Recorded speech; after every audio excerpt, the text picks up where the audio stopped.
everybody, it's the Game Colonel here. Hope you're doing well today. Well, as I sit here and listening to the wind and the sandstorm blowing around my house, I thought I'd bust out a quick video to kind of clear up some of the confusion and the questions that I get in what exactly is a frame shift drive, an FSD for short. Why do you need it? How does it work?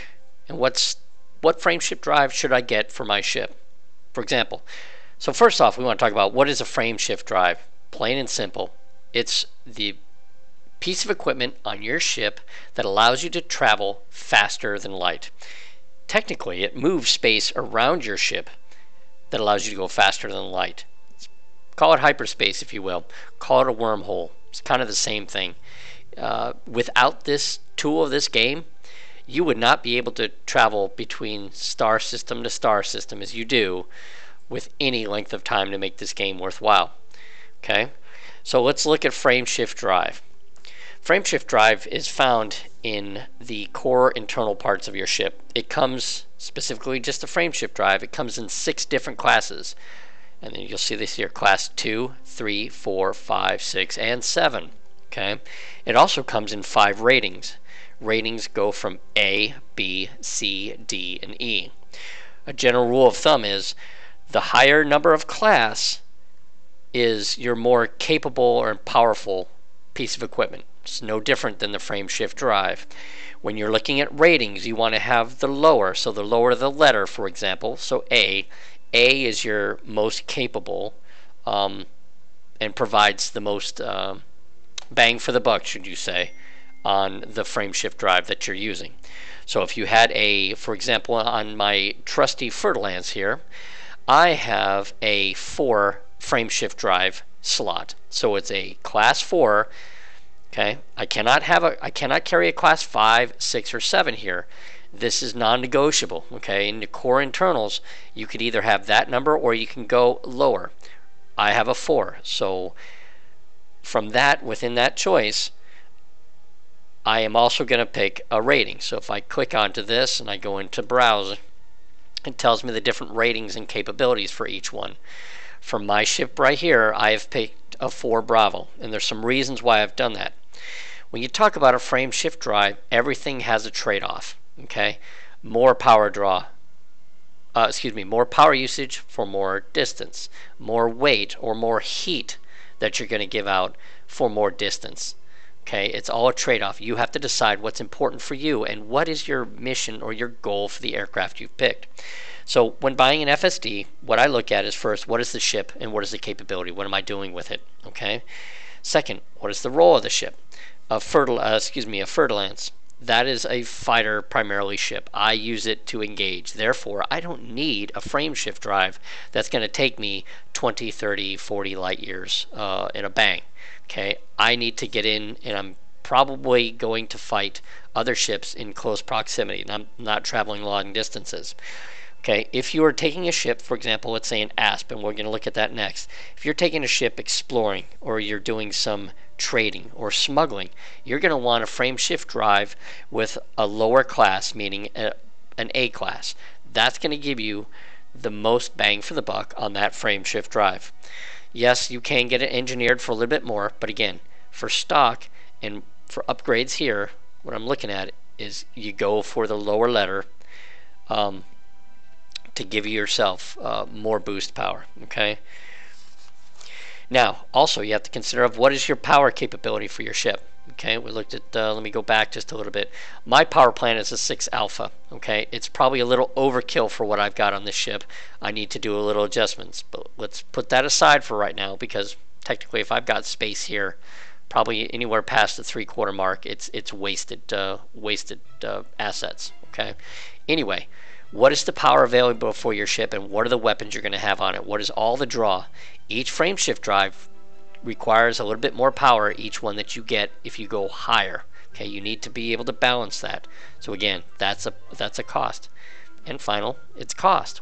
How much money do you have to spend on a frame shift drive?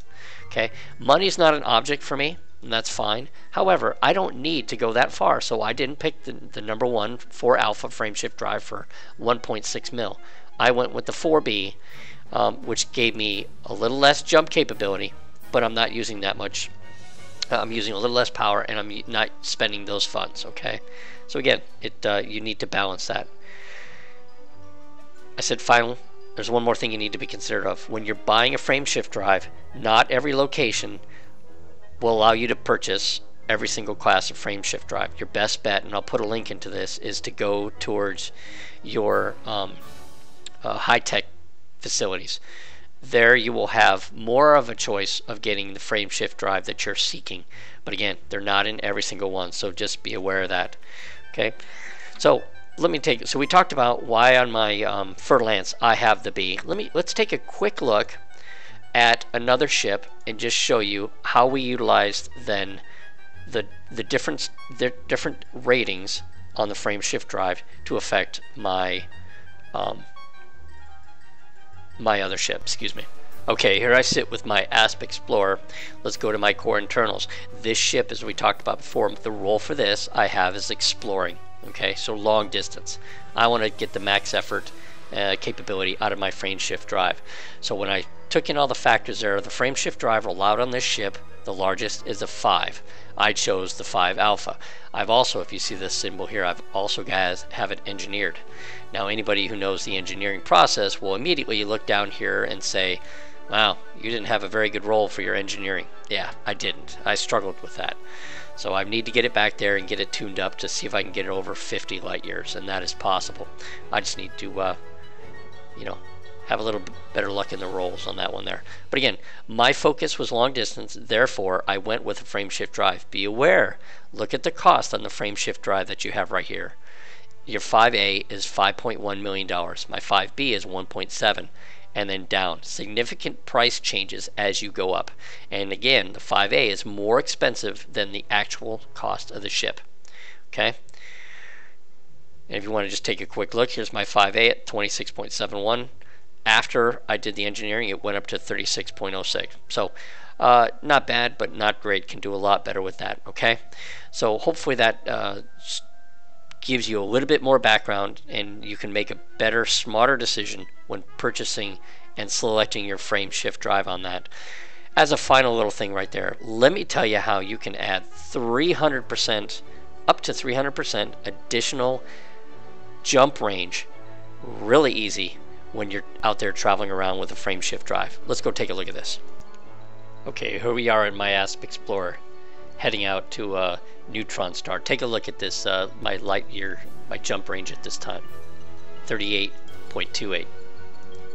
Alright, here we are approaching a neutron star, 18 Camelot Partalis.